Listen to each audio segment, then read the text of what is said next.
tumatanda, nagiging madiskarte din at alam natin yung mga bagay-bagay na Ay, gano'n ganun na. ba dapat?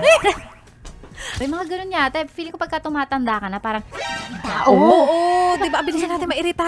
Pwede ba? Yung rest day ko, hindi na nga rest day, day off na lang to. oo, totoo lang. Totoo. So, punta kayo ng midnight. Oo, kaya mo? Tapos pasok mo alas 6 ng umaga, no? Dahil may nga isang tumpok ng broccoli. Okay. Tapos punta ka sa kabila. Pupukas-pukas. May isang kilo pa ba dyan ng... O kaya early morning. Oo. Ayan, kung di talaga kaya, yun nga, again, sabi mo nga kanina, baka nga talagang tumatanda na tayo.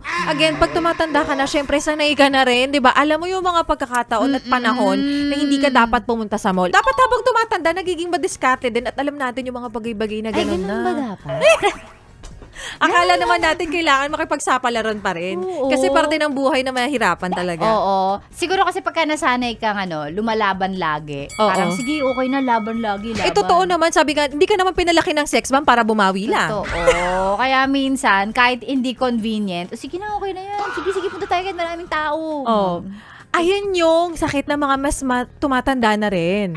Na alin? Di ba tayo matatanda na? Pag Oo. mas matanda ka pa, Mga anong edad? Sino? Charek! mga Rico, charot.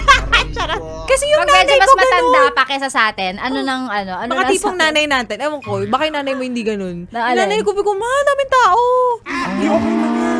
Oo nga, no. Hilig ng nanay ko sa mga sale, pupunta yan sa mall. Ewan ko, baka kasi yun na lang din yung pampalipas oras nila. Pwede. Kasi wala naman din sila ibang pinagkakaabalahan. Oo. So, okay lang kahit maraming tao, sige lang, okay Sige, na ako tara na dyan. kasi nga Oo. sale. Ganyan. Ay, oo nga, no. So, Sila baka naman may yung ano sugod-sugod pa sa ganyan. siya. Oo, so baka ano siya, parang May certain face? age, ayaw ng tao. Oo. Ayoko.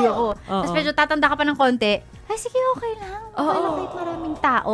Alam mo bakit? Oh, bakit? Kasi may priority lane para sa mga senior. Ay! May point ka sa part na yan. Sige. Diba? Alam nila na, ay, hindi, may may privilege ako. Ay, oo nga, may point ka sa part na yan. So, dapat mag-start ka ng pumunta-punta sa mga sale kapag 60 ka na. Oo, yes. Ang tagal?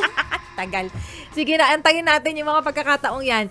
At sana may natutunan kayo sa mga walang kwenta namin pinagsasabi dito. Yes, sana meron. At kung ayaw nyo nang nasisiksik kayo, edi wag. Kung gusto nyo naman, okay lang, edi go. Simple, di ba? Ano lang. Siyang tunay. Ano pang ginagawa mo dito, ha? Sinasabi ko na nga ba eh. Solid yes friend ka talaga. Dahil nandito ka na rin lang, sige na, mag-like at mag-comment ka na. Mag-subscribe ka na rin at i-click ang notification bell. Para mapasali ka sa mga kalokohan namin. Bawal na bawal mag-no dito, ha? Kasi yes